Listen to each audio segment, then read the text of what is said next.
This is the way nightmares begin, or perhaps end. Very simple, direct, unadorned. Incredible, and yet so terribly real that even while they're happening, we live with them and digest them and assimilate them. We were preoccupied with the hands on a clock when we should have been checking off a calendar.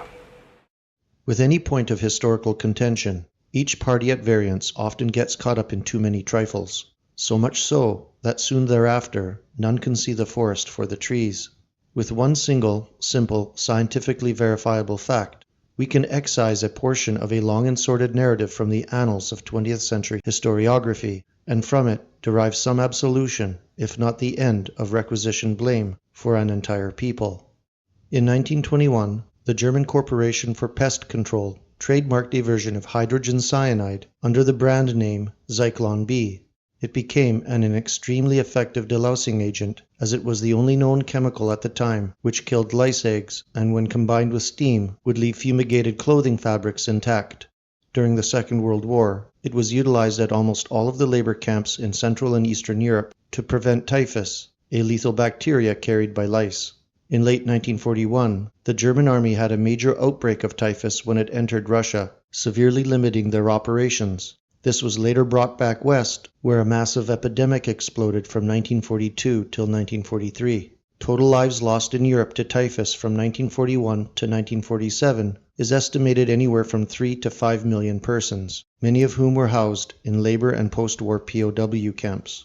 The mechanism of death from lethal doses and/or toxic inhalation of hydrogen cyanide, also known as prussic acid, is nearly identical to that of carbon monoxide poisoning. With hydrogen cyanide, the body cells are prevented from using oxygen via the chemical inhibition of cytochrome C oxidase, while with cases of carbon monoxide poisoning, the inhaled gas combines in the bloodstream to create carboxyhemoglobin, which prevents red blood cells from carrying oxygen to the body tissues.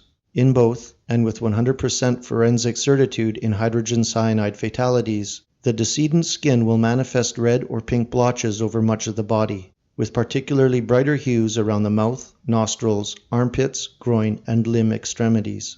So, to be brief, after having reviewed over 10,000 eyewitness accounts from survivors and camp inmates interned during World War II, after having read some 40,000 Nuremberg transcripts from all 12 trials, and after having examined countless items containing colorized photographic evidence, there was not one single mention or observable confirmation of pink or red-hued bodies being pulled from chambers. None whatsoever. Surely the brightly colored bodies would have stood out in stark contrast to those that had perished at other times and places within the camps.